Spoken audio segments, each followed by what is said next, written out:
নমস্কার, সবাইকে স্বাগত জানাই একটি নতুন রান্নায়। মাছ ভাতের পর বাঙালিদের যদি আর কোনো প্রধান খাদ্য থেকে থাকে তবে সেটা মিষ্টিই হবে, এটা নির্দ্বিধায় বলা যায়। চলুন তবে আর কি, আজকে আমি আপনাদেরকে একটা মিষ্টি রেসিপি দিই। আজকে বানাবো গাজরের মিষ্টি, একদম সহজ পদ্ধতিতে। সহজ মানে খুবই সহজ, ওই হাতে গোনা কয়েকটা উপকরণই লাগবে। চলুন তবে আর বেশি কথা না বাড়িয়ে আজকে রেসিপিটা শুরু করি। গাজরের মিষ্টি বানানোর জন্য প্রথমেই কড়াইতে দিয়ে দিয়েছি কিছুটা পরিমাণ ঘি।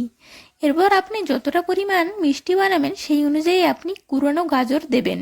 এরপর এই কুড়ানো গাজরটাকে ঘিয়ে ভালো করে অনেকক্ষণ ধরে নাড়িয়ে নাড়িয়ে ভাজতে হবে। কয়েকটা এলাচকে ভালো করে থেতো করে এর মধ্যে দিয়ে দেব। এটা ভাজার সময় দিয়ে দিতে হবে যাতে মিষ্টিটার থেকে সুন্দর একটা গন্ধ বেরোয়। আর এটাতে ভাজতে ভাজতে পরিমাণ মতো নুন দিয়ে দেবেন।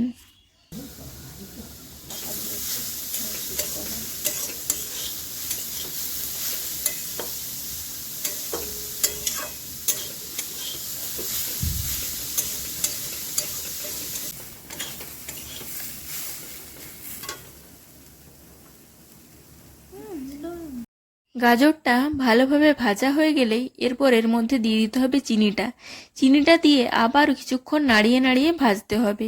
এতে মিষ্টির পাকটা আরো বেশ ভালো হবে।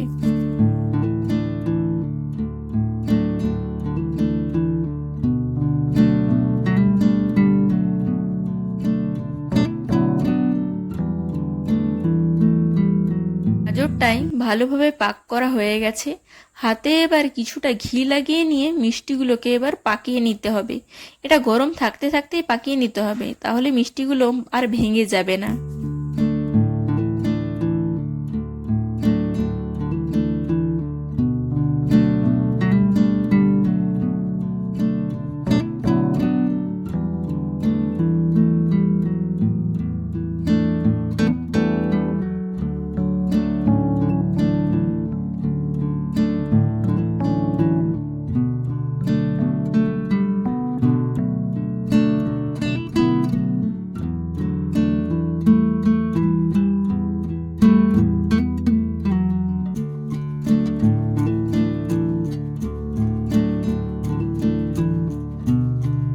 অবশেষে আমাদের গাজরের মিষ্টি তৈরি হয়ে গেছে।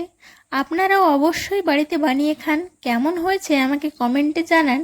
আর ভালো লাগলে একটা লাইক করে দেবেন। আর অবশ্যই সাবস্ক্রাইব করতে ভুলবেন না।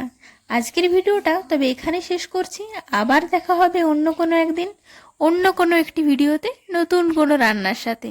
ততক্ষণ সবাই ভালো থাকবেন, সুস্থ থাকবেন। ধন্যবাদ।